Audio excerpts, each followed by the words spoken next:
Bismillahirrahmanirrahim. Assalamu alaykum, hörmətli televizor görüşlər. Qalbdən qalbə namlıq proqramımızın 11-ci sanını görüşünlərine qızğın qarşı alımız. Mən Abdullah Yalqın. Qadirlik görürmələrimiz bu mübarək uluq Ramazan iyi kirişi bilən hər günü şu saatda huzurlarda bulub atqan proqramımız mənə əşbəşdigicə 11-ci sanına gəldik. Bu ayınki 3-dən 1 qismi ötüb ketken oldu. Rabbim inşallah barlıq qılğan əməllərimizni bu dərsdə, bu proqramda sözlənən barlıq temalarda ki, temadakı məzmunlarını özümüzə özləşdirib, şundan tegişlik mənfəət elib məğaşqa hər birimiz nisib olsun. İnşallah bugünkü temamız bolsa, bugün elanımızda bəgəndək ümitsizlik, yani bir cəmiyyətdə bir mümində bolsa, onun hayatını bir qabahatga aylandırdıgan, onun hayatını bir baxsizlikka to'ldiradigan, davomliq tushkunlikka elib boradigan, mu'minning hayotida bo'lmasligi kerak bo'lgan bir tema umitsizlik fojiasi haqida to'xtalganligimiz haqida e'lon bergandik. İnşallah bugünkü aziz mehmonimiz hammalar tanishib bo'lgan hurmatli ustoz Sharq Turkiston O'limalar birligi qurg'uvchilaridan rais vakili shundaqla a'zosi hurmatli Abdusalam Alim ustozni taklif qildik. Qimmatli vaqtini chiqarib programmamizga qatnashib berganligi uchun ko'pdan-ko'p rahmat aytamiz oldi bilan. Allah sizden razı olsun, rahmet. Rahmetullah razı olsun. Qadrli ko'ruvchilarimiz, programmamiz YouTube va Facebook kanallarimiz orqali tarqatilib o'tadi. Ekran oldida chiqib turayotgan nomerlar orqali programmamizga aloqador fikr, taklif, savol bo'lsa, so'rashinglarni umid qilamiz. Shundaqla ko'plagan qarindoshlarımızdan foydalanish uchun ham bahrlab qo'yishni ham unutmaysizlar. Undan sonra ustoz bugün programımızı boshlab ketsak, oldi bilan umitsizlikning dinimizdagi o'rni nima degan savoldan boshlasak, marhamat. Bismillahirrahmanirrahim. Elhamdülillah ve salatu ve selamu ala Resulillah ve ala alihi ve sahbihi ve men valah. Rabbimiz Allah Subhanahu ve Teala hamdü sana Peygamberimiz Muhammed sallallahu aleyhi ve sellem gadr selam yollaymiz. Allah'ım bizni mübarek kullada beşimizge kelgen facialarni tushunish, tunib yetish ve onun çağrılarını izleş ve onundan qaysi yo'llar bilan chiqishninki fursatlarini Allah Subhanahu ve Teala bizga ko'rsatib berib Yani biz bu sualga kelganda hakikaten hammamizning kallasida bir xil g'am, andisha, alam, qayg'u yoki ba'zilarning qalbida bir xil umitsizlikdan iborat narsalar xoli bo'lmay o'tamiz. Şimdi sualga kelsak, umitsizlikning dinimizdagi o'rni nima? Biz beşide bu umitsizlik degan narsani o'zini bir tushunib boqaylik. Umitsizlik degan bir odam keskin endi menga chiqish yo'l qolmadi-ku deb kesib bekitib o'tish. Xuddi masalan bir o'quvchi o'zininki tayyorligi, imtihon tayyorligiga ko'ra baribir men nima qilsam imtihon o'tolmayman debla undan keyin u tayyorligini to'xtatib qo'yish. Xo'sh. Yoki bir tijoratchi sog'an dasmisiga qarab, men bu xato bir yak dasmisi qilsab qo'yapman, ana bundan mening pulim qaytib kelmaydi, ziyon tatqan debla bekitib o'tib, shu yerda umidni uzib o'tish ibaret. Yani bu dinimizdeki mesela bu takımı intayin xatarligirak. Çünkü bu dinimizde umitsizlik degan Allah Subhanahu ve Teala'nın rahmetiga sual qilish desak bo'ladi yoki bo'lmasa Allohning rahmetidan umidsiz bo'lish.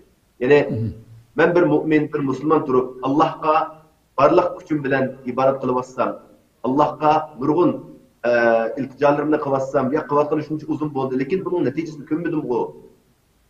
Hep, bana Allah, ya ki benim duayımı Allah icabet kılmaydığa okşaydı, ya ki Allah bana rahmet nezerinden karmaydığa okşaydı. Hep bırakılan, üzgün Allah'a boğan işençsizden kul üzüp kılış, bana bu umitsizlik. Hani bu, insanın hayatında umitsizlik her xil şekilde kılır, bazı maddi cihet kılır, bazı insanın salametlik kılışı mümkün. Ağırlık tüfeğiyle kelishi mümkün, bazı iqtisodga kelishi mümkün. Bazı bu kollektiv şekilde bir milletninki, beşiği kelgan kulfatninki, on qarta, hey biz muştaq ketiverdiga o'xshaymiz, bizga chiqib yo'q o'xshaydi degan mazmunda qilishi mumkin. Xuddi hozir Sharq Turkistonlik xalq vatan ichidagi imrayotgan zulmga uchrayotgan xalqimiz bir tarafdan bu masalaga ba'zi bir ahvolda iymonning ojizligidan shundoq qarab qalsa, yana sirtkilarmi bu ish uchun xizmat qilib, bunun qutulishning yo'lini shuncha choralarini qilsak, bu bizga hech qanday bir chiqish yo'li bo'lmayotdi-ku deganga o'xshash shaklda umidsiz qarab qilish.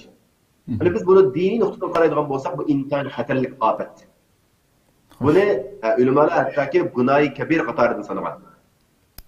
Yani İbn Mas'ud radhiyallohu anhu rivoyat qilgan bir hadisda payg'ambar alayhisolatu vassalam gunoyi kabirlarni unutib, shuning ichida al-qunutu min rahmatillah val ya's min ruhillah. Yani Allah'ның rahmetinden umidsiz bo'lish yoki Allohning bunun beshiga kelgan bu kulfatni ko'tarilmaydigan o'xshaydi yoki ko'tarilmaydigan o'xshaydi degan nuqtaga kelib qilishning o'zi bu intayin ig'ir gunoh bo'lib, buningdan inson kallasiga kelgan vaqtni o'zida birinchi qilib buni kelmaslik kerak. Bunga yo'l qo'ymaslik kerak. Ikkinchisi, agar shunday bir holat shakllangan vaqtda darhol bunga tavba qilish kerak. Chunki bu kufrlikka olib boradi. Shunga biz Qur'oni Karimda buni umidsizlikni kufr bilan birlashtirib kelgan oyatni o'qitamiz. İnnehu la yey'asu min ruhillah illa al-qawmul kafirun. Yani Allah'ның rahmetiga umidsiz bo'lganlar faqat kafirlar qiladi buni. Bu kafirdan sodir bo'lishi mumkin, ammo mu'mindan bu sodir bo'lmaydi.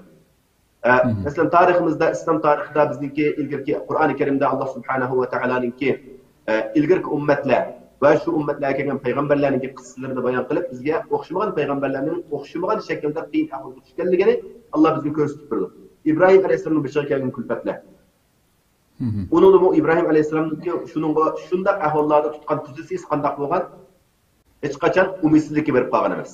En tugash inson aqliy tafakkuri bilan va irodasi bilan yoki o'zidagi cheklik doirasi ichida kelib qolgan shunday bir ahvol kelib qoldiki, bundan chiqish yo'li yo'q deydigan bir hangning yeniga kelib qolgan, endi bu yerdan qayt qilib olmaydi, tushsam bu yerda men tugishma degan shunday bir holat kelgan vaqtidami Peygamberlerinki mushunday ahvoldagi boshqalarga ulgu bo'lish xarakteriga ega bo'lgan shu shaxsiyatlarninki ahvoli qanday bo'lgan desa, shunday vaqtdami Allohga bo'lgan ishonchdan hargizmi bir sinib yoki bir zarrimi ojizlab qolgan emas.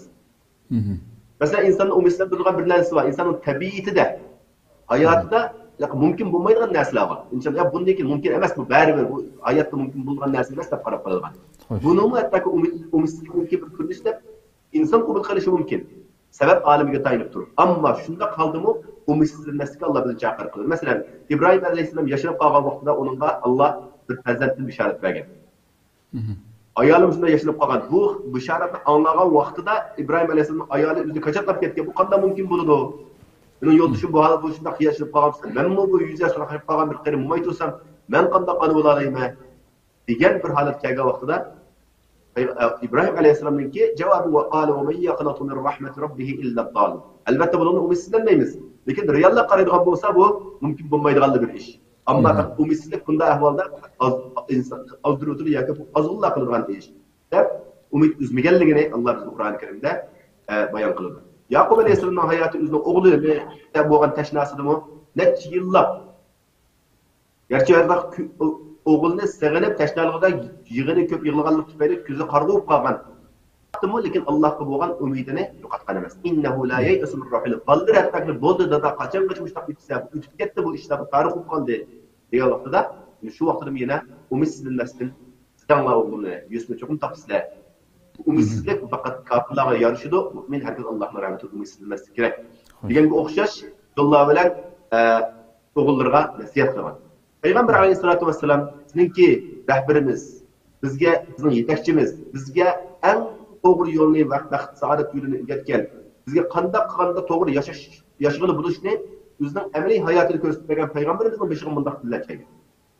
Mesela Peygamber Aleyhisselam'ınki Mekkalik davridagi musulmonlarning beshiga kelgan kulfatlarni tarix bilgan, siyrat o'rgangan musulmonlar albatta tushunib turdi. Haqiqatan tasavvur qilgusiz bir holat yashayotgan musulmonlar. Bunday bir davr bo'lgan. Masalan, sahobalarning ichida bir guruh sahoba Habbab ibn al-Ard degan sahobaning boshchiligida Payg'ambar alayhisolatu vasallam qishig'i bir kuni keldi. Payg'ambar alayhisalom Ka'baga yurib o'tgan bir holatda. Kelib Payg'ambar alayhisalomga deydi: "Siz biz uchun duo qilmamsiz. Biz uchun Allohdan nusrat talab qilmamsiz. Bu qachongacha bu ishda davom qiladi bu ishimiz?" Yine bir rivayette siz Allah'ın haqiqiy payg'ambari emasmi, sizga tushgan vahiy haqiqiy to'g'ri vahiy emasmi degan mazmunlarni suol qilinganligi bayon qilindi. Buningga nisbatan payg'ambar alayhisolatu vassalam ularga qanday javob bergan? Peygamber Aleyhisselam bir şeyde bu sualını anlat Peygamber Aleyhisselam çırayı kızırıp ketken. Peygamber Aleyhisselam'daki çırayının kızırışı bu bir işine yaxşı görmegenligi yoki bir işine qattiq g'azablanganligini ifodasi bo'ladi. Xo'sh. Demak, bu savolni shuning uchun Peygamber Aleyhisselam bu savol asli to'g'ri savol emas deb uningga chiroyi orqali ifodasini bildirgan Peygamber Aleyhisselam. Sizlar qanday shunday savol qila olasizlar? Allah biz bo'lgan ishonchinglar sizni qanchalik ekanligiga uningga sizlar mu'min emasmi degan savol javob bermasdan chiroyi orqali ifoda bildirib turib, undan keyin Peygamber Aleyhisselam vasallam ular ana attaqudek holatda javobni bergan. İlgirki ummatlarning beshiga kelgan hujjatlarni Peygamber Aleyhisselam vasallam ular uqtagan. Ular ilgirkilar sizlar uchirgan qiyinchiliklarni ko'p qiyinchiliklarga uchirgan. Ular dini tufayli zulmga uchrab, hattoki ularning beshidan har bilan ikki parcha, har deb ular ikki parcha jasadini ikki parcha qilib o'tgan yoki go'shtlarini ustixonlardan shu parcha ojiz olgan ahvoldami ular o'zining iymonidan yonmagan, ojizlab qolmagan. Sizlar bu ishda aldirayotsizlar. Sizlarning faqat nimanglar bu darhol bu ish kammayapti demakchi bo'lyapsizlar, amaliyotda bu hukm bo'ladi. Allohning va'dasining kelganligida shak yo'q. Allohning nusrat berishida shak yo'q. Ammo shuningga taqozo bo'luvchi musulmonlarningki savrisining qanchalik bo'ldiganligi mana bu bizga qo'yilgan savol. Ya'ni Alloh subhanahu va taolo bizning iymonimizni, bizningki sabrimizni sinaydi. Shunga biz bu haqda birinchi qilib biz o'zimizningki mushu nuqtaga kelib qolgan vaqtimizdagi ahvolimizni qattiq hazarlashimiz kerak. Bu endi buni kelib qilishdan nurg'un sabablar bo'ladi insonning hayotida. Amaliy masalan bizningki tushirgan qiyinchiliklarimiz. Amaliyotda hozir Sharq Turkiston xalqining boshiga kelgan bu kulfat, bu zulmlarga qaraydigan bo'lsak, buni sanab bir les qilib buni bir soniga qaraydigan bo'lsak, o'ttirib bir soatda buni soni deb qo'yib bo'lmaydigan darajada zulmlar bo'lyapti. İnsan tarixidagi bo'lgan zulmlarning hammasini qo'yib, ashuna masalasi tursak, yana bu zulm ashu hattoki Fir'avnning davlatiga zulmdan eshib ketgandek his qilib, chunki buni yashayotgan insonlar buni biladi. Ammo bunday ahvolda biz yana Allah subhanahu va taoloninki bizga nusrat beradiganligi bor. Bizning o'sha eng ojiz holatda, eng yo'qsul holatimizda biz eng cho'ng qalbidan umidimizni yo'qotmagan holatda yashashimiz bu intayin bizniki iymonimizning talabi bo'ladi. Chunki biz shunday yashamasak, biz bir jihatdan iymonimizni yo'qotib qo'yamiz. Ikkinchi biz o'zimizningki insonlik normal hayotimizni biz yaşay olmaymiz. Psixik urush bizning bilavatligimizda nurg'un qiyinchiliklar duch kelyapmiz. Buningga psixik olimlari o'xshamagan shaklda buningki dorilarini yoki buningki yo'llarini izlab ko'rsatyapti, lekin eng muhim bo'lgan narsa iymon masalasi. Ya'ni iymonimiz orqali biz o'zimizni mushkilotni kontrol qilmasak, biz bunga cho'ng ziyon tortamiz. Endi biz buni qisqacha yana buning sabablari haqida bir qancha to'xtalib o'tsam deyman, chunki har qanday bir ishning bir sababi bor. Bir ishning uyoqqa chiqishiga. Hani bizning shu xalqimiz ishida bir shunday mush shaklda beshiga kelgan kulfat yoki oilasiga kelgan yoki iqtisodiga kelgan yoki bevosita uning kelgan shu zulmlarga ko'ra bir oz umidsizlik qalbida paydo bo'lib qolsa, uni birinchi beshi degandek unidan istag'firulloh deb istig'for aytish kerak. Hani buning sababiga ham diqqat qilish kerak. Nima uchun bu holat kelib qoldim men? Meni bu shaklga kelib qolgan narsa nima deb o'zini savol qilish kerak, o'zini tekshirish kerak. Xo'sh. Masalan, birinchisi aytgan vaqtimizda bu Allah bilan bo'lgan tunishimiz, Allohga bo'lgan tunishimiz, Allohga bo'lgan ishonchimiz, ya'ni biz o'zimizda men mu'min, mening iymonim bor degan mushu da'voyimizni qaytadan bir tekshirib chiqish. Xo'sh. Iymon masalasi. Agar bizda haqiqiy iymon mukammal bo'ldi ekan, biz buni g'araz qilmasligimiz kerak. Xo'sh. Agar bunga kelib qoldik, demak biz o'zimizning iymonini tekshirishimiz kerak. Ko'p. Undan keyin ba'zi odamlar masalan so'zda diniy ahvollardami bizningki o'sha kunga kelib qolishimiz bizning gunohlarimizning tufayli biz mush Allohga haqiqiy qul bo'lamidik, xatoliklarni qildik, gunohlarni sodir qildik, shu mushkullarga kelib qoldik deb tushuntiradi. Bu amaliyotda bir tarafdan to'g'ri bo'lsa, bir tarafdan yana bir umidsizlik kelib boradigan bir qarashga olib borishi mumkin. Nima uchun deganda ba'zan biz shunday gunohkor bo'lgan ekanmiz, Alloh bizni jazolab qo'yganda bo'lsa, bizning beshimiz kelgan Allohning azobi ekan bu. Deb bu taxammu odamni umidsizlik olib boradigan bunday ahvolni sodir bo'lmaydi degan olmaydi. Chunki buni biz herkesin unda qarmasligimiz kerak. Bu imtihan albatta. Buningda biz haddini oshirib o'tish. Albatta inson o'zining gunohini tunish orqali haqiqiy qaytsa, o'zini tuzilsa, o'zini o'ngishsa u boshqa bir gap. Ammo buningda bilan Allohdan qo'rqib meni Alloh jazolab o'tibdi, azoblab o'tibdi deb biroqlam Allohning rahmatidan yuz o'rish yoki uningga bu Allohning rahmatiga bo'lgan ishonchni yo'qotib qo'yish bu eng cho'ng shu umidsizlik ilib borgan sabablardan birisi.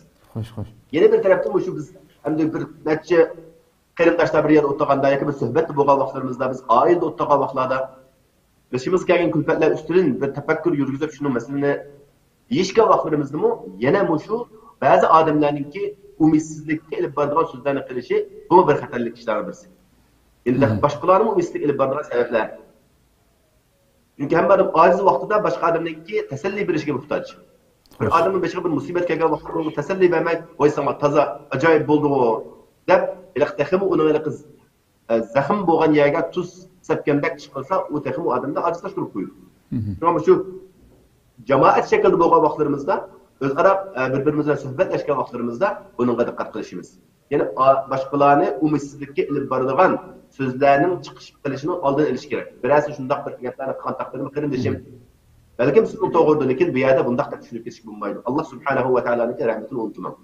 Biz bir stikandagi yoki bir butulkadagi sonunki yarim suv bor butulka qarab, uningki suv suga qaramasdan uning yerimida suv yo'q deb yo'q yerga qarab qolsak, o vaqtda biz yine umidsizlanganlik bo'lamiz. Ondan keyin yana bu yerda sabrimizningki ojiz bo'lganligi, sabrsizligimiz va yoki biz orzu qilayotgan narsalarningki nihoyat tez qo'limizga kelmasligi yoki natija ko'rmasligimiz shu umidsizlik ilib borgan ahvollarningki birisi. Biz ko'pincha vaqtlarda natijaga bakar oldirib ketamiz. Qilgan ishimizningki qancha mukammalligiga emas, natija chiqsa deb ketishni o'zimi bu insonni umidsizlik ilib boradi. Payg'ambar alayhisolatu vassalam bizga duo qilgan vaqtida mu'minningki biri gunohni tilab Allohdan bir narsa so'ramaslik kerak.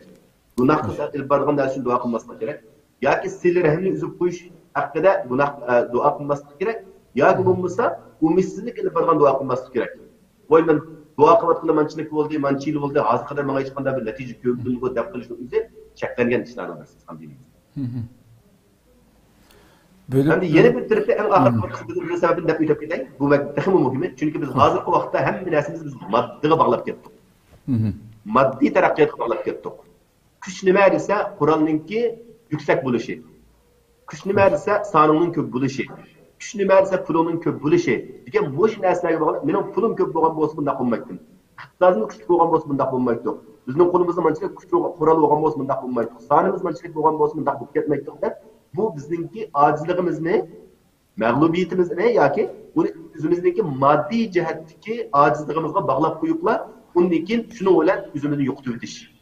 Shu orqali o'zimiz umidsizlikka ilib berish bu intayin og'ir bo'lgan fojia. Biz duch kelayotgan fojiadan birisi. Shunga biz hozirgi vaqtda falani davlatning gapini olmayotdi. Yoki men musulmon davlati bilan deganlarni bizningki dardimizga yetmayotdi. Bizning bizimizga kelgan zulmni tushunmayotdi deb aybni ular qo'yib, undan keyin biroqlab o'zimizga qilishlik bo'lgan ishlarninchi o'zimizni ojiz qilish, bizning qo'limizdan nima keladi degan yakunga kelib qolishni o'zi intayin xatarlik va mushu umidsizlik ilib boradigan sabablarningki eng chungi deb qarayman men shaxsan. Xo'sh. Ko'p rahmat. Uzun so'raydigan boshqa savollarning ancha-muncha javobi chiqqan bo'ldi. Endi abayimiz so'zini so'zlab o'tgandek, inson bo'lish sifatimiz bilan beshimiz kelayotgan nurg'un fojiada yoki kishilardan bevosita uchrayotgan, qarindoshlarimizni uchrayotgan, da'vo ichiliklaridan uchrayotgan degandek ko'rayotgan manzaramiz ko'z oldimizdagi bu ishlar insonni ba'zida hamda umidsizlikka elib boradigan ahvolga tushib qolamiz hamda. Bu ruhiy holatni qanday yengamiz? Yani buni yengishninki yo'li yana qaytadan biz beshi degandek birinchi qilib biz o'zimizningki Allohga bo'lgan ishonchimiz, iymonimizni qaytadan tekshirib shunga mustahkam bo'lishga kirishimiz. Xo'sh. Chunki eng nimada oxir natija kimdan? Allohdan. Buni hammamiz nima aytamiz? Allah iroda qilgan narsa bo'ladi, Allah iroda qilmagani bo'lmaydi. Har qanday bir narsa bu yer sharida yuz beradigan Allohningki ilmi ichida. Alloh uni bilib turadi, ko'rib turadi. Hamma narsa Allohning hikmati bilan yuz beryapti. Bu bizning iymonimizning talabi. Agar biz bu iymonda, bu jihatda biz o'zimizni tunishini to'g'ri biz hem iymonni yo'qotgan bo'lamiz, hem bu o'zimizningki masalasini hal qilmagan bo'lamiz. Va buni bu ruhiy holatni hal qilishni bilishlik o'zimizning ruhiy uzug'imizni to'liqlashimiz kerak. U iymon bilan bo'ladi. Va undan keyin Alloh subhanahu va taologa bo'lgan tunishimizni yaxshi bo'lishimiz kerak. Husnul zonni billah deydigan bir prinsip var İslam dinida. Yani Allah'ni biz qanday tunursak, Allah bizga shunday muomala qiladi. Allah bizga yordam beraydi degan umid bersak, Allah bizga yordam beradi va yordamini ko'rsatadi. Agar yordam bermaydi degan bu xil ta'tir shaklda qaraydigan bo'lsak, u vaqtda bizga Allah bizning berishga biz chunki unga layoqat bo'lmaganligimiz tufayli Allah o nusratini, o yordamini bizga tushirib qo'yishi mumkin. Unga sabr qilish masalasi bu muhim. Sabr qilish degan beshimiz kelgan bo'pti deb o'tirish emas, ammo qo'limizdan kelishcha harakatni davomlashtirish va doiramizdan sirt bo'lgan narsaga sabr qilish. Bu ikki narsani ba'zida aralashtiradigan bo'pti beshimiz kelganga bu ekan, bo'ldi bu shunga shukur deb o'tiraylik debla, uningga qarshi o'zimizning bor imkoniyatni ishlatmaslik bu bir xatarlik ish. Sabr degan hargizmi amalni tashlab deganlik emas. Amalni eng yuqori pallasiga chiqib, uningdan keyinki sening çağımın yetmeydiği yerken ona sabır kılsa, onun için Allah'a tevekkül kılsa, Allah o meseleyi bize hal kılır. Yani biz yine bunun da bu ruhi uzakta yine biz ilgili peygamberlerimiz, hususen bizim özümüzden peygamberimiz Muhammed sallallahu aleyhi ve sellem'in sahabelerinin ve bizim ilgili ötken seleflerinin beşirken külfetlerine nazar seliş arkalık ulanın ki hayatını sabak erişimiz gerek. Bu kıyınçılıkta, bu zulüm uçurtkan dünya tarihi fakat bizle emez. Şarkı tutulukla emez.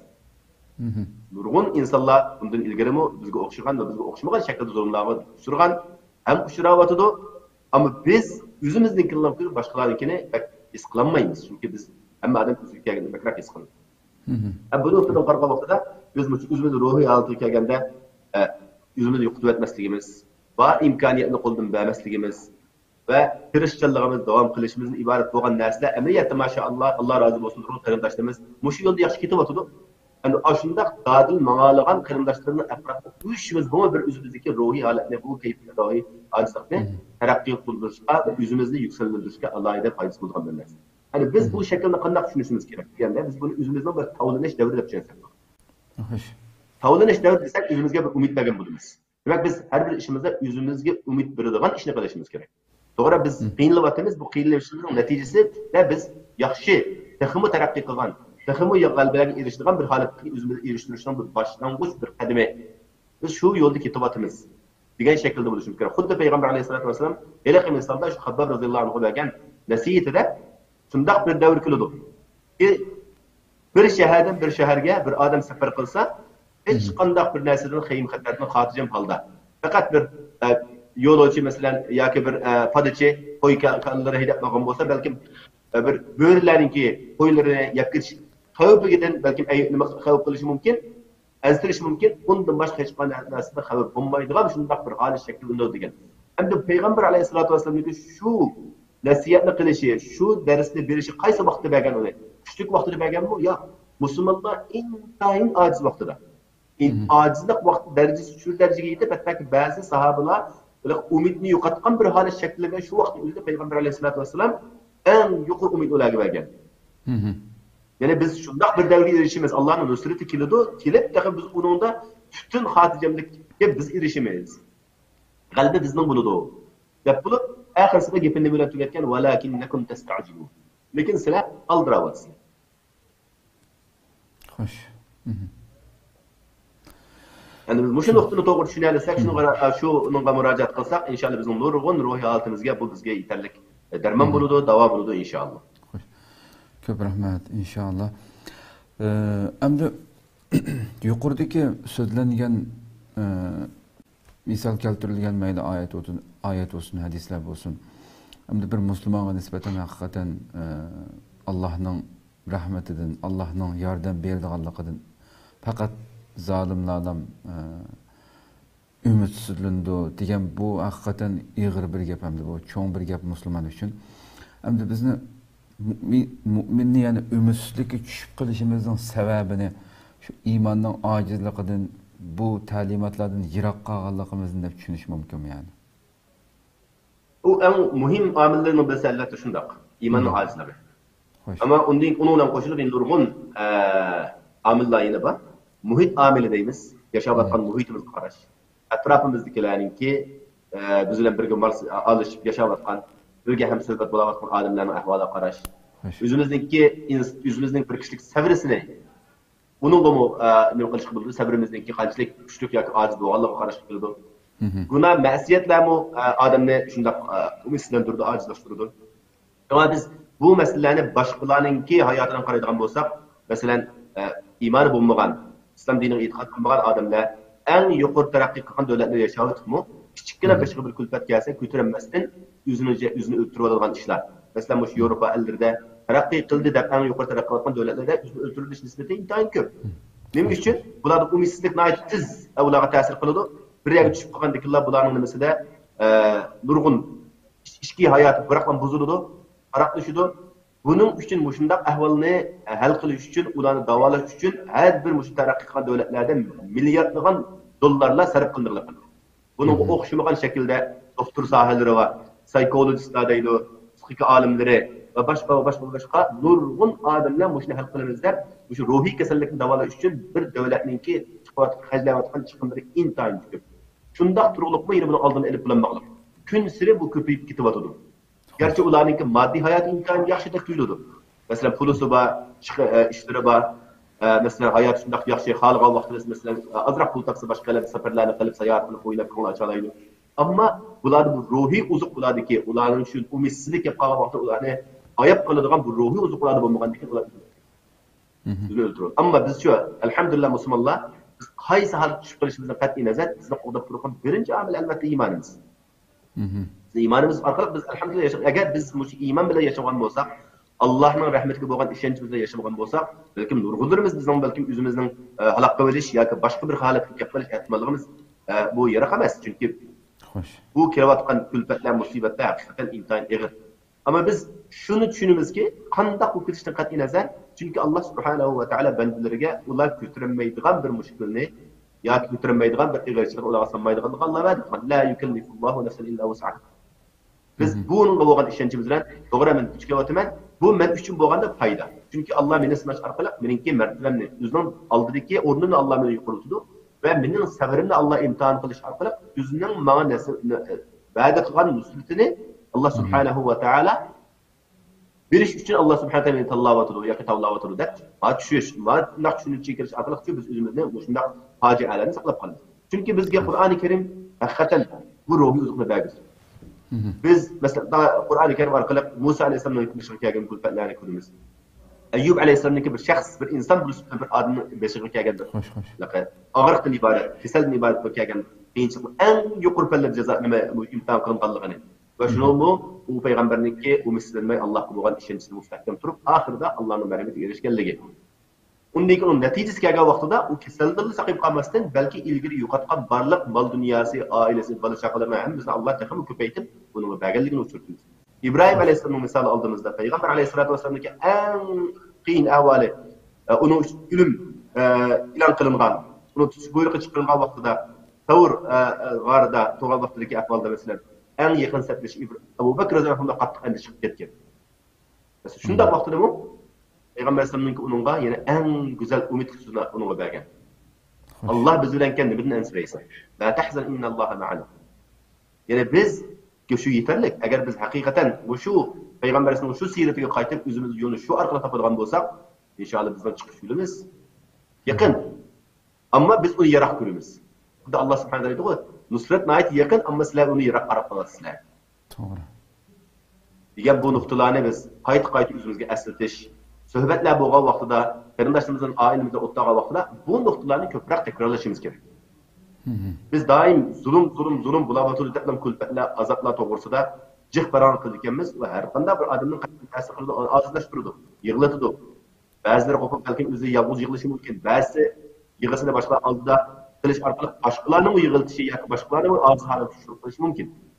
Ya biz bu yig'ishimizdagi birinchi masala o'zimizning ruhiy holatini hal qilishimiz va uni biz iymonimiz orqali, namozlarimiz orqali, mana hozir mana eng go'zal vaqt, muborak oy bizning shunday holatimizni o'nglash uchun Alloh subhanahu va taolo bizga bergan imkon yaxshi bir va o'zimizni davolash bir fursati, bir hozir doktorxonada yashayotimiz deb qo'yiladi. O'zimizni hamma jihatdan ozg'in o'ngshaydigan.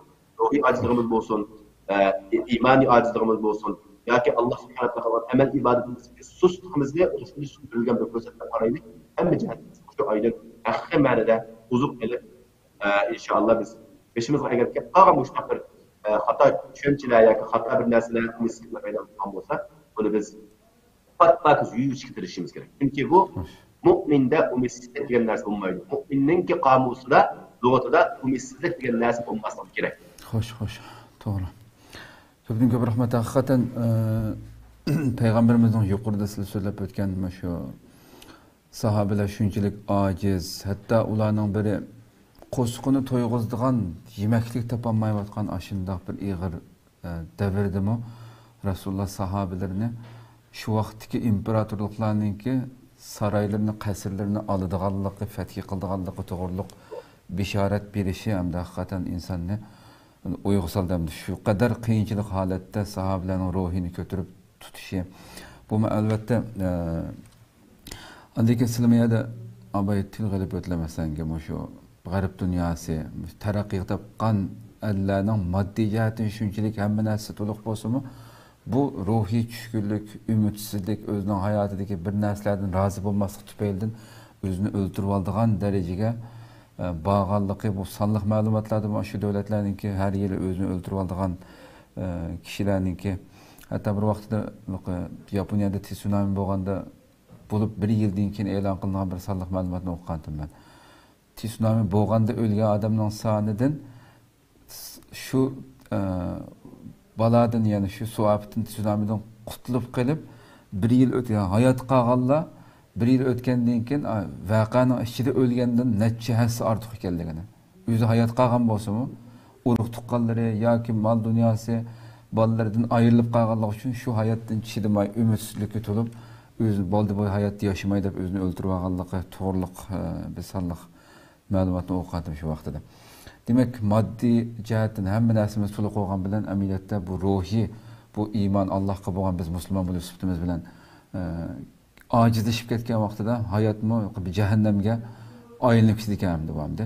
Şu an o'sha odamda ümidsizlik keltirib chiqadigan fojialardan bir ishkini bir misol keltirib o'tsak.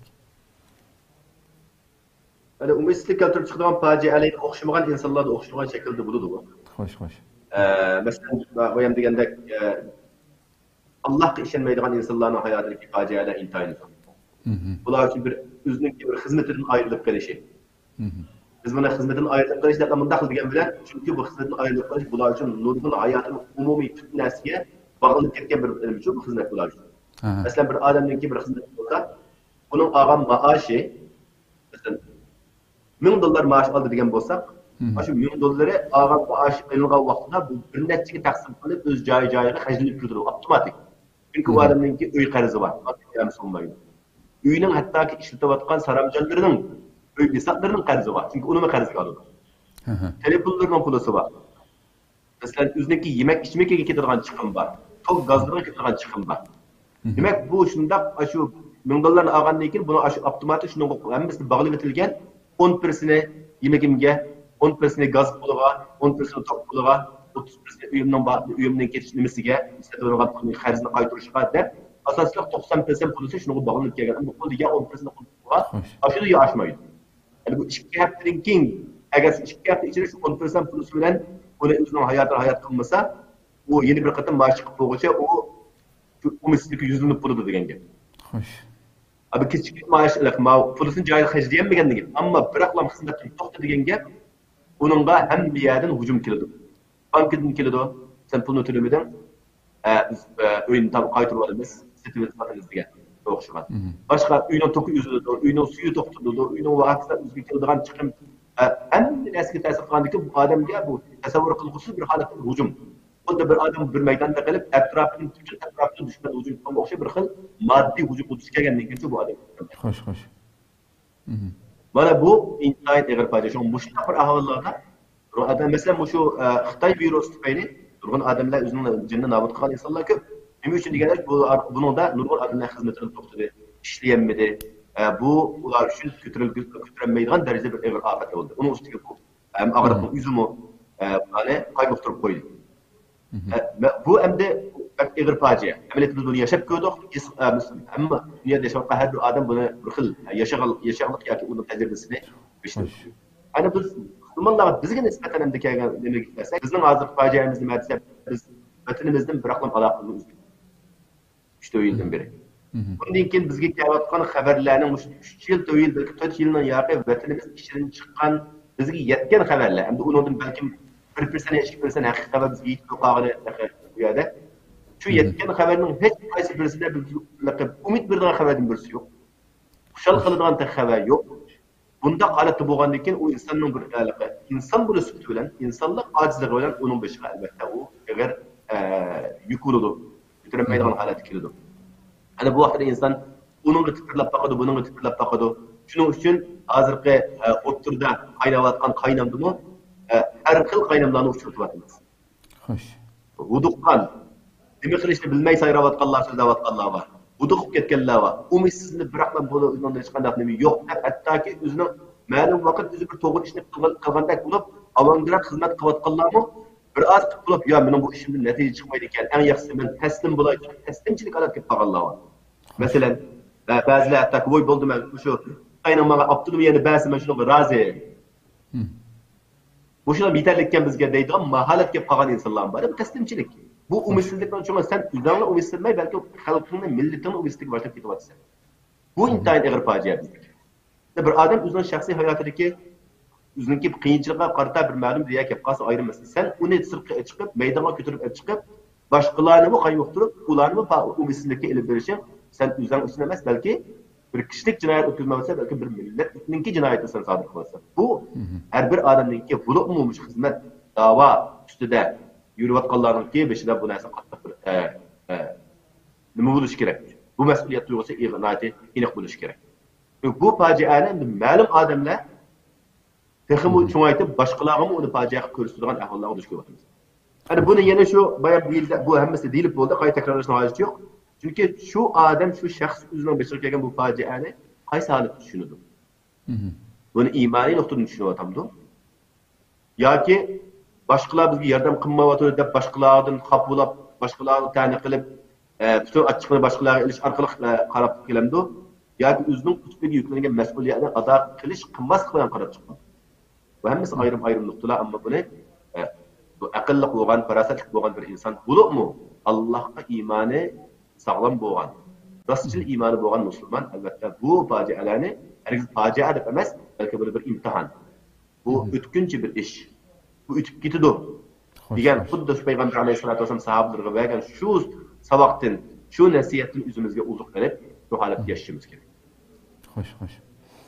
Ko'pdan ko'p rahmat, Alloh razı olsun. Oxirida mushundaq bir ruhiy holatga tushib qolgan vaqtimizda bundan qutulishning choralari, eng oson yo'llari haqida ishga eg'iz gap qilib tugatsak programmamizni. Endi qarindoshlarimizga deydigan samimiy tavsiyam meniki, o'zimdan boshlayman buni. Albatta payg'ambar alayhisolatu vasallam ba'zida umidsiz emas, ma'yuslanib qolgan ahvollar bo'lgan, parishon bo'lib qolgan ahvollar bo'lgan. Payg'ambar alayhisolatu vasallam shunday vaqtda nima qanday o'zini o'ng'ish bo'ladi deganda namoz o'qish orqali, ya'ni Allohga o'zini bog'lash orqali. Arihna ya Bilal, ey bizni xotirjam qila Bilal, azon o'qib biz namoz o'qiylik. Xo'sh. Buni ketib boqmagan odam uchun bu qanday gap bu? Men boshqa ishdan parishon bo'layotsam, siz boshqa ishni qiling deyapsizgo. Deyilgan bunday tushuncha gap qoldiganlar bo'lishi mumkin. Ammo buning bog'lanishi intayin zo'r. Chunki bizni yaratgan Rabbimiz bizning ahvolimizni eng yaxshi bilguchi. Bizning dardimizni eng yaxshi anglag'uchi. Bizga eng foydali bo'ladigan doğrunu yaratquchi va berguchi Rabbimiz Alloh subhanahu va taolo. Xo'sh. Shuningdek bir odam sajdaga boshini qo'ygan vaqtida u butun dunyodagi boshdagi beshiga kelgan zulmlarning hammani unutib, faqat Alloh bilan bog'lanadi. Alloh o'zining dardini aytadi. Albatta Alloh subhanahu va taolo har kuni u bandasini quruq qo'l qaytarmaydi. Bu mu'minniki ishonchisi. Shunga namoz bu bak muhim nuqta. Demak, yine o'zimizning diniga qaytish deb umumiy tushunsak, ya'ni biz o'zimizning diniga to'g'ri yo'sinda qaytish. Haqiqiy bir kishilik to'g'ri mu'minlik ado qilish va uni o'zimizla emas, o'zimiz agar oilamiz bo'lgan bo'lsa, oilamiz bilan yashatish shuni va o'zimizning ma'naviy uzuqini taraqqiy qildirish. Bu biri. Ikkinchisi, o'zimiz qayerda, qaysi shaklda yashaylik, o'zimizga imkoniyati bo'lgan xizmatlarni, harakatlarni, qilish faoliyatlarni tuturmasdan, hargiz uni buning natijasi chiqmaydi emas, uni davom qildirish kerak. Ama onu ilib bağlı vaqtida cho'qin bir jamoat shaklida Muşu bizning xizmat va da'volarimizni tushunayotgan, shuningga to'g'ri ixlos bilan xizmat qilayotgan qarindoshlarimizning atrofiga uyushib. Bilinmay qolsak olimlarimizdan, diniy bo'lsa diniy olimlardan, agar bu siyosiy bo'lsa siyosiy mutafakkirlarimizdan, strategiya bo'lsa uning ahlidan so'rash orqali biz o'zimizdagi har ishni o'z loyig'ida, o'z qilipiga silib minishni o'rganishimiz kerak. Sualni ko'p qilmasdan amalni ko'p qilishimiz kerak. Bizning hozirgi ahvolimizda suallar ko'p ketadi.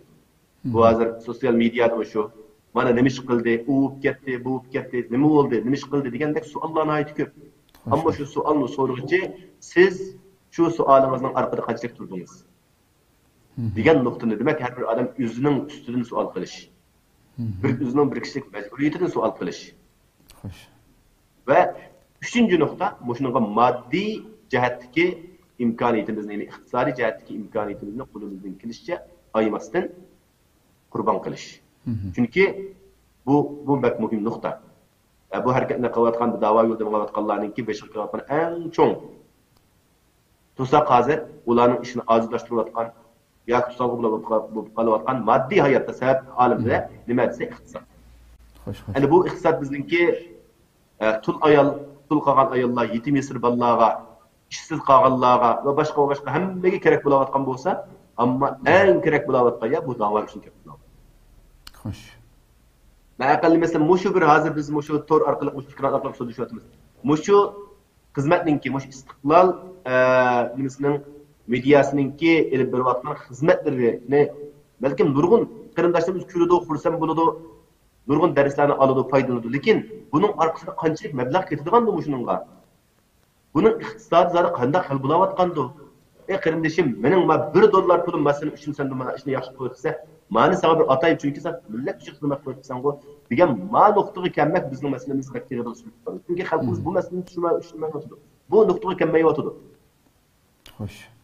Har qanday bir da'vo qilmoqchi bo'lgan odam bir ish qilmoqchi bo'lsa, bir qarindishini bir yerda o'qitmoqchi bo'lsa, butun dunyoga buni e'lon qilamiz. Falon qarindishim falon yerda qapti $1000 pul kerak ekan, yordam qilinglar deymiz.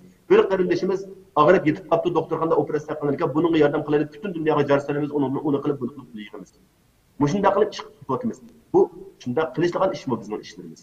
Biz xalqimizga ega chiqishda shunda chiqamdi. Shunda emas, biz xalqimizning oldiga berishimiz kerak. Xalqimiz bizning shu xizmat qilayotganlarning oldiga kelib, o'zining boricha imkoniyatini berish qilish kerak. Payg'ambar alayhissalatu vassalam sahobalarni Tabuk urushiga ularni otlantirgan vaqtda intayin iqtisodiyat qiyin ahvolga qolgan. Payg'ambar umumiy yuzlik safarbarlikka chaqirgan butun sahobalarni, butun musulmonlarni, er ayol cho'ng kichik hammasini chaqirgan. Bu yerda mancha bergan bitsananki bergan narsan dollar bo'lsin yoki oltin bo'lsin emas. Nima berishga imkoniyatini shuni qilishing kerak degan. Masalan, o'zingiz zakat bilan yashayotgan, zakat sadaqa bilan yashayotgan qarindoshlar bularni mushtaq bir narsa kerak. Men bu bir narsa berishim kerak. Olgan sadaqamning bir qismini beray Alloh yo'lida. Olgan zakatimning bir qismini mush yo'lga atay. Degan bir nuqtaga kelmay turib, biz faqat fojia bilan gap qilsak, albatta bu umidsizlik o'zimizga paydo qilamiz. Umidsizlikdan qutulishning yo'li sen çağımının yetişçe qurban berishing bilan hal bo'ladigan narsa. Shu biz Alloh subhanahu bizning mushni kutib o'tadi.